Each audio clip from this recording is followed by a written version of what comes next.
Okay. So what do? We're all pressing buttons. You're full, you had a good lunch, got to talk to your friends. Now your mind is on our business here. Okay?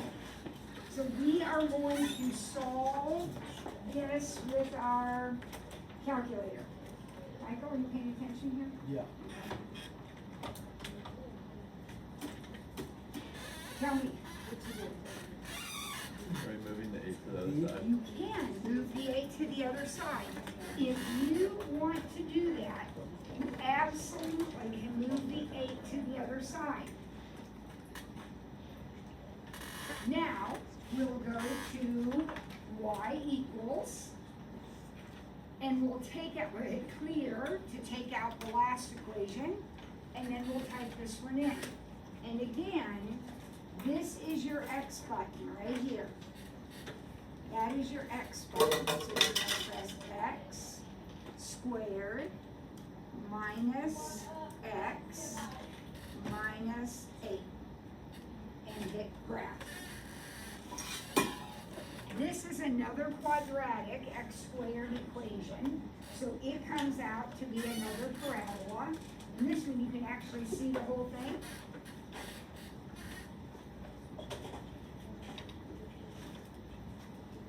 Who signed this? I have no idea. Okay. Is everybody seeing this? All right, now, what do we want to find? We gotta find the zeros. I love that vocabulary. The x-intercepts, the zeros. So to find the zeros, we're going to press what? You remember? Second trace. And then choose option 2. And then the cursor comes on. So we're going to go left. And remember, you're left of this point. So your cursor's got to be set over here somewhere. And press enter. And then right. And right can be right in here somewhere. Right at that point. Don't go clear over here, you'll get confused. This will get confused. Stay over here somewhere. Press enter. And then move in close to your point and tell me if you got negative 2.372. Yeah. Now we're gonna find the other one. We're gonna do exactly the same thing. Start all over again. So second count, or second zero, second trace, and then 0. All right, go ahead on your own. Let's find that other, this one right here. Let's find that one.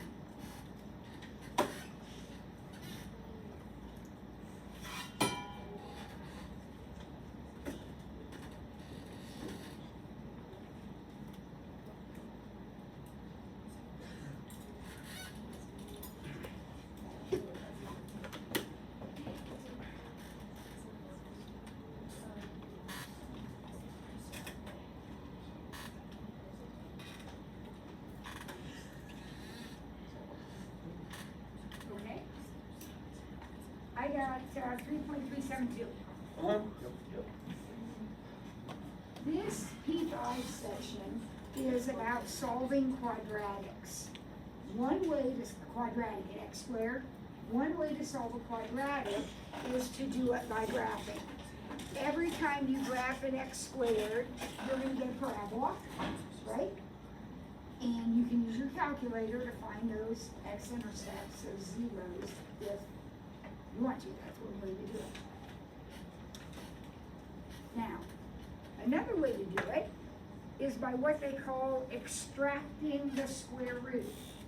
All that means is take the square root of both sides. What's the square root of 9x squared?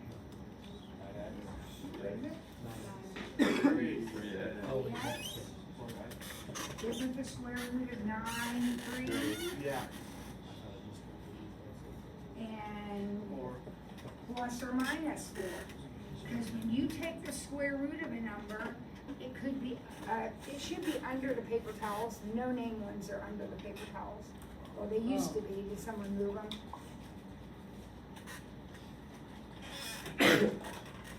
You have to dig through there and see it. All right, and then x equals plus or minus 4/3. You okay with that? Now, to help you remember when you need that plus or minus, think about the two parabolas that we just graphed. How many answers did those have? How many answers did each one of these have? 2. Quadratics have 2 answers. So the only way you're gonna get 2 answers is by putting in the plus or minus, so remember that. All right, let's look at B. Gonna do it the same way. Now, B, before I start, I think I'm gonna divide both sides by 3. I could have divided both sides by 9 here. I didn't worry about it so much because 9 is a perfect square. But 3 is not, so I'm gonna divide both sides by 3. Is that all right with everyone? Now I'll square root. What's the square root of x plus 1 squared? X plus 1. Over here. Plus or minus root 3. So x equals, I usually write -1 plus or minus root 3, but if you write plus or minus root 3 minus 1, that's the same thing. That's fine. And those are the answers. Okay? All right, you try C on your own, and you do C, you and your partner. Try problem C, it's the same sort of thing.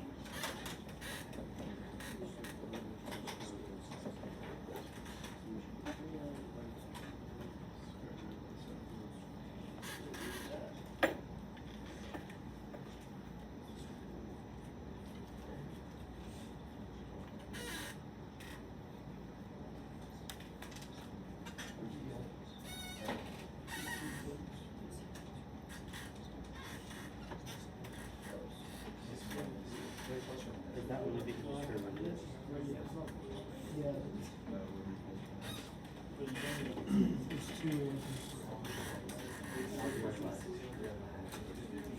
Okay, how did we start? Square root. Square rooted. What's the square root of 3x minus 4 squared? And what's the square root of 144? Plus or minus 12. Plus or minus 12, very good. So, you're gonna get 2 answers out of this. We're gonna have to simplify them. We couldn't really simplify this because we had a radical, but here there's no radical. So, this means 3x minus 4 equals 12, or 3x minus 4 equals -12, right? You don't have to write that down, but you have to recognize that's what's happening. So 3x equals 16 and x is 16/3, or 3x equals -8 and x equals -8/3.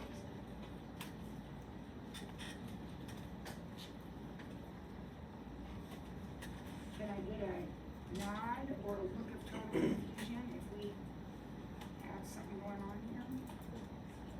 All right, there's one more. This one is the same, but it looks like there's going to be some arithmetic involved.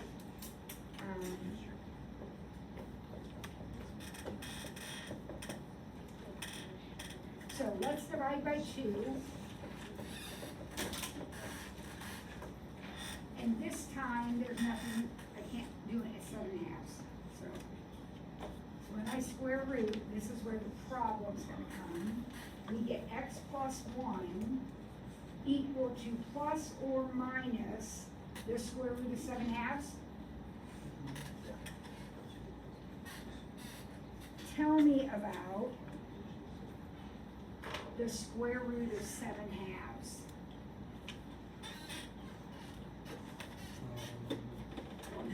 No, it is not a whole number, that is absolutely true. Plus or minus root 7 over root 2. And then what? Subtract the 1. Multiply that. We call it rationalizing, or multiply by root 2, whatever you want to call it, but that's what you need to do. So what does x plus 1 end up equaling?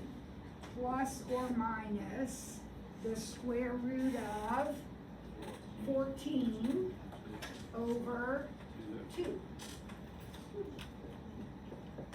And then we still need to move the 1 over. So x equals negative 1 plus or minus the square root of 14 over 2. Or plus or minus the square root of 14 over 2 minus 1. Doesn't matter where you put that minus 1. Alright, we're going to solve quadratics 4 ways. We've done 2. One way is by graphing. One way is by simply square rooting both sides. Okay. Another way is by completing the square. I think we did some of this the other day. Let's see if we remember. Do you remember the steps to complete the square?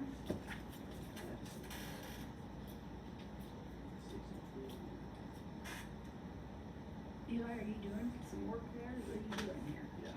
What are you doing? What steps do you need to do? How did you start? Everybody right? Doing parentheses X. Oh, like this? Yeah, yeah. Okay, now,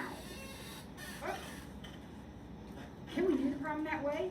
Actually, I think this one can be done that way, but that's not completing the square. What is this called? Factoring, right? So again, my job is to fill your toolkit. Which tool you use to solve the equation is up to you. So Eli, if he's walking down the hall and he finds that problem, he's gonna factor it. Now, that is wonderful. What's the problem with factoring them? It doesn't always work. Can you factor everything? No. Remember those days in Algebra 1 when they would give you this whole sheet and you would spend hours trying to factor and then you would find out it wasn't factorable? That was so frustrating. This one does factor, but we're not going to do it that way. We're going to complete the square, which will always work. You can always complete the square. Step 1, move that 12. And when you move it to the other side, it's going to become negative. Step 2, figure out what you're going to add to both sides so that this will factor into a perfect square. It's called completing the square. We're going to find a number that's going to make this factor into a perfect square. Remember how to do that? Now, Jimmy, you were nodding. You gotta keep going. I'm not there yet. Don't you add two numbers? I'm gonna add a number here. I gotta figure out what that number is. Do you guess and check? Well, guess and check will always work. The problem with guess and check is it might take you weeks to figure it out. So there actually is a procedure. There is nothing wrong with guessing and checking, except it takes too long sometimes. There is a procedure. Erica? Do you divide 1 by 2 and then put the square root on the other side? Close. You divide this by 2, so we take half of 8. Half of 8 is 4. And then we square it, and that's the number we add to both sides. Obviously, whatever you put on the left, you gotta put on the right. So one more time, where did that 16 come from? Half of 8 squared. Sound familiar now? Half of 8 squared. Now, what square is this? X minus, it's over the x minus what? 4. 4. Equals 4.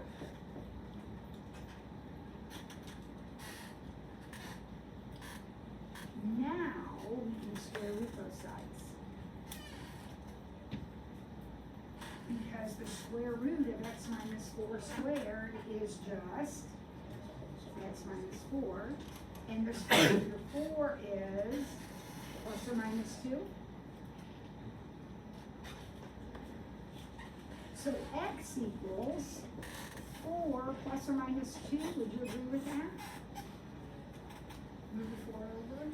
So 4 plus 2 is 6, and 4 minus 2 is 2. Now remember in the beginning when Eli wanted to factor, his factors would have been minus 6 minus 2. But then you solve for 0. And you solve, and you get x equals 6 and x equals 2. And I know exactly what Eli's thinking. Why did you make me go through all this when I could have just factored that? Great point. If I found that in the hallway, I would not complete the square on it. However, look at the next problem. If I found this one in the hallway, I would complete the square on it because factoring doesn't work. That problem doesn't factor. Your job as a mathematician is to look in your toolkit and take out the tool that's easiest, which works best. Well, here it would have been factoring, but we practiced the process for this problem. So what's step 1? Move over the 2. Move over the 2.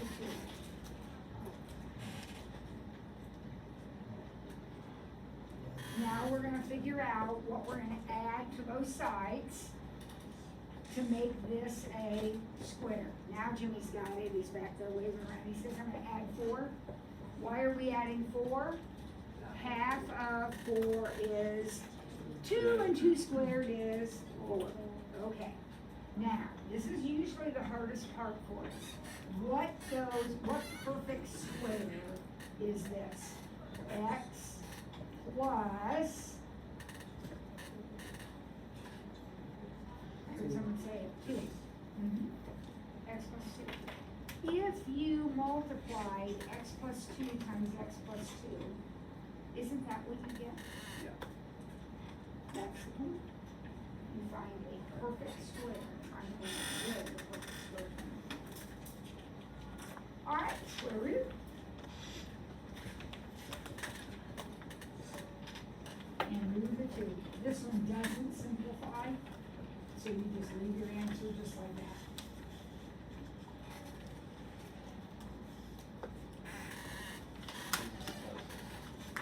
If you complete the square and get an answer like we got here for our first example, that means your problem factored. If you get plain numbers, you could factor it. If you get answers that look like this, that tells you that it wouldn't factor. You kind of knew that from the start. That's your good way. All right, I'm gonna have you, well, we're gonna do C together, and then I'll set your loose on D. But C is a little bit different. Does anyone see anything different about letter C? There's a 2x squared. There's a 2x squared. And in the process of completing the square, you can't have a 2x squared. So step 1 is divide by 2.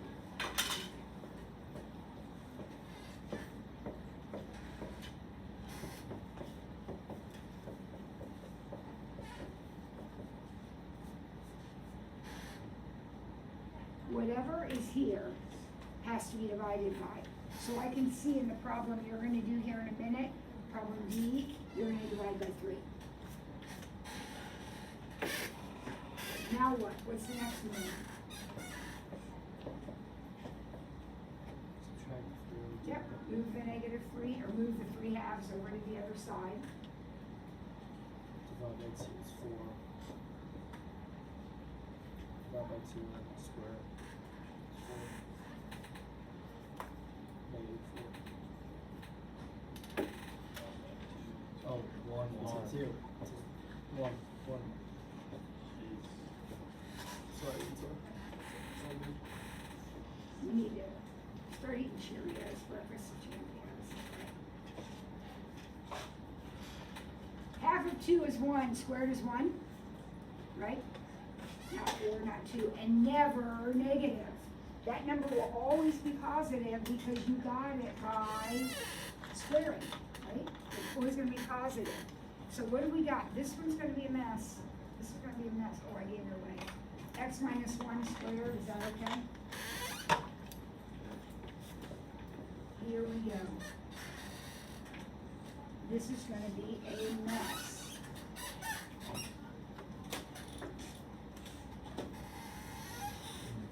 What's the next step? Hang with me, you only have 8 more minutes in the sauna. I get to stay here all afternoon. By the way, don't you hate these days when there are 3 periods after lunch? Yeah. They're the worst days ever. I'm glad you were the lunch period. Alright, so we take the square root. What happens over here? I have x minus 1 equal to plus or minus. How do I do this? -1 do you do the square root of -1 over square root of 2? I can. So I'll have the square root of -1 over the square root of 2. That's good. Multiply by root 2. Multiply by root 2.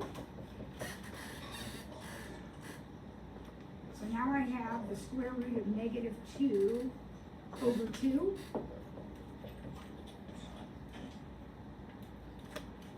What about this? It's square root of negative. What is it, I? Well, we can square root Oh, yeah, negatives, the I. but the square root of a negative involves an imaginary unit, I. So this is gonna be plus or minus I root 2 over 2. Remember, when you take the square root of -1, that's I.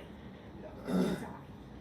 So we have our I and our root 2 over 2, and then I'll add the 1 over, and I'm done. That's perfect. Good work.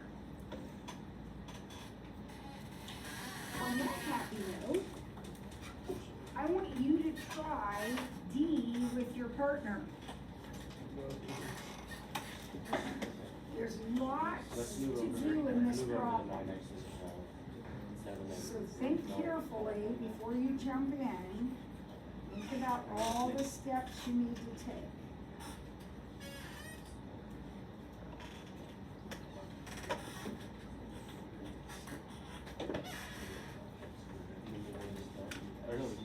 And I'm gonna kind of do it up here, one step at a time, so you kind of touch base.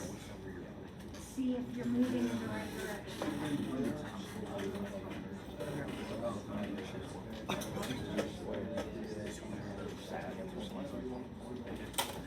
So now shoot. 1.5 square.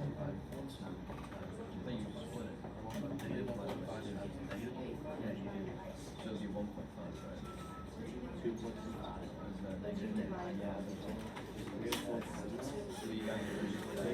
Alright, so, take a look at what I've got up here. I haven't started actually doing this math yet. But the x's have to be on the same side. So did you bring this guy back over? Yeah.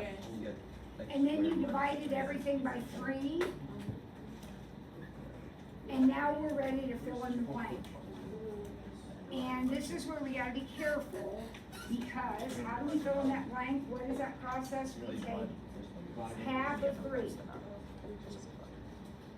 3 divided by 2. Now, some of you may have said 1.5. I think it's easier to leave it a fraction in this case, but that's up to you. 3 halves. And then you have to square it. So you are adding 9/4 to both sides. Half of 3 is 3 halves, and 3 halves squared is 9/4.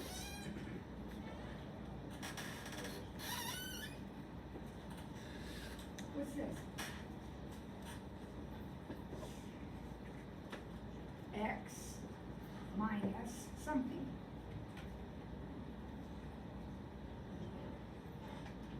How'd you get 9/4?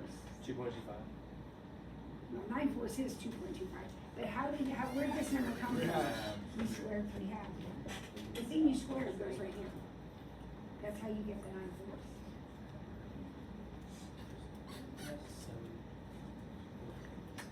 And what do I do over here? I haven't do this yet. I'm gonna need a common denominator. 16 minus 9. What? Oh, plus 9. Remember, that's always gonna be positive. 4 plus 9 divided by 4, 6 plus 2. What is that? 25 over 4. 5 over 4? Yeah.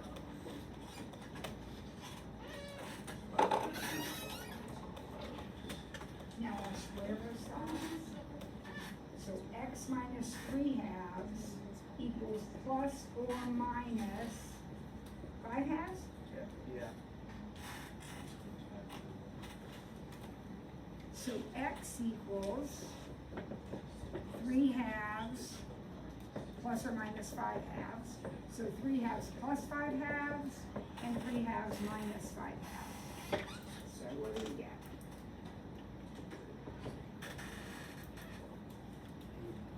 8 halves, which is 4. 4.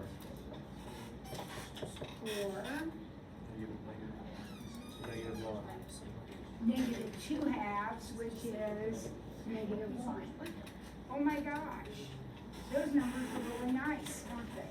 And the answer, this was kind of messy, but that's really nice. When you get answers like this, what does that mean? We could have done this right from the very beginning, right, if we had noticed that. All right, I'm gonna stop there because we're